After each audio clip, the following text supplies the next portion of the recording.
ನಿನ್ನೆ ಒಂದು ಪ್ರಶ್ನೆ ಕೇಳಿದ್ದೆ. ರಾತ್ರಿ ಲೇಟ್ ಊಟ ಮಾಡಿದ್ರೆ ವೆಯ್ಟ್ ಗೇನ್ ಆಗತ್ತಾ ಇಲ್ವಾ? ಪೋಲ್ ರಿಸಲ್ಟ್ಸ್ ಇದು. ನೈಟ್ ಟೈಮ್ ಅಲ್ಲಿ ಯಾಕೆ ಒಂದಷ್ಟು ಊಟ ಕಡಿಮೆ ಮಾಡಬೇಕು? ಯಾವ ತರ ಆಹಾರ ತಗೋಬೇಕು? Inverted triangle. ಮಾರ್ನಿಂಗ್ ಬ್ರೇಕ್ಫಾಸ್ಟ್ ಜಾಸ್ತಿ ಇರಬೇಕು, ಆಫ್ಟರ್ನೂನ್ ಲಂಚ್ ಮೀಡಿಯಂ ಪೋರ್ಷನ್ ಇರಬೇಕು, ನೈಟ್ ಆದಷ್ಟು ಕಡಿಮೆ ಊಟ ಮಾಡಬೇಕು. ನಾವು ಮಲ್ಗೋಕ್ಕಿಂತ ಮುಂಚೆ ಮಿನಿಮಮ್ 2 to 3 ಅವರ್ಸ್ ಆದ್ರೂ ನಮ್ಮ ನೈಟ್ ಡಿನ್ನರ್ ಮುಗಿಸಿರ್ಬೇಕು. ಲೇಟ್ ನೈಟ್ ಅಲ್ಲಿ ಊಟ ಮಾಡಿದ್ರೆ ಏನಾಗುತ್ತೆ ನಿಮ್ಗೆ ಗೊತ್ತಿರತ್ತೆ.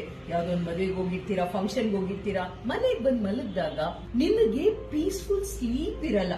ಸ್ಲೀಪ್ ಸರಿ ಇಲ್ಲ ಅಂದಾಗ ನಮ್ಮ ದೇಹದಲ್ಲಿ 2 ಹಾರ್ಮೋನ್, ಈ ಹಂಗರ್ ಸಿಗ್ನಲ್ ಹಾರ್ಮೋನ್ಸ್ ಅಂತ ಇದೆ, ಗ್ಯಾರಲಿನ್, ಲೆಪ್ಟಿನ್. ಇದು ಏರುಪೇರು ಆದಾಗ ನಿಮಗೆ ಕಾರ್ಬೋಹೈಡ್ರೇಟ್ ರಿಚ್ ಫುಡ್ ಬೇಕು ಅಂತ ಸಿಗ್ನಲ್ ಕೊಡುತ್ತೆ. ಎಲ್ಲದಕ್ಕಿಂತ ಹೆಚ್ಚಾಗಿ ನೀವು ಎಷ್ಟು ಗಂಟೆಗೆ ಮಲಗ್ತೀರಾ? ನಾನು ನೈಟ್ 9 ಗಂಟೆ ಅಷ್ಟೊತ್ತಿಗೆ ನಿದ್ದೆ ಮಾಡ್ತೀನಿ. ನನ್ನ ಡಿನ್ನರ್ 6 o'clock ಇದ್ರೆ ಅದು ನನಗೆ ಪರ್ಫೆಕ್ಟ್. ಆದ್ರೆ ಮನೆಯವರು ಲೇಟ್ ಮಲಗ್ತಾರೆ, ಅವರು 12 ಗಂಟೆ 1 ಗಂಟೆಗೆ ಮಲಗ್ತಾರೆ. ಅವರು ಅದಕ್ಕೆ ತಕ್ಕನಂಗೆ ಅವರ ಡಿನ್ನರ್ ಟೈಮಿಂಗ್ ನ ಚೇಂಜ್ ಮಾಡ್ಕೋಬೇಕು. ನಿಮ್ಮ ಲೈಫ್ ಸ್ಟೈಲ್ ಏನು ಅದಕ್ಕೆ ಹೊಂದ್ಕೊಂಡೋಗಿ ಚೇಂಜ್ ಮಾಡ್ಕೊಳ್ಳಿ.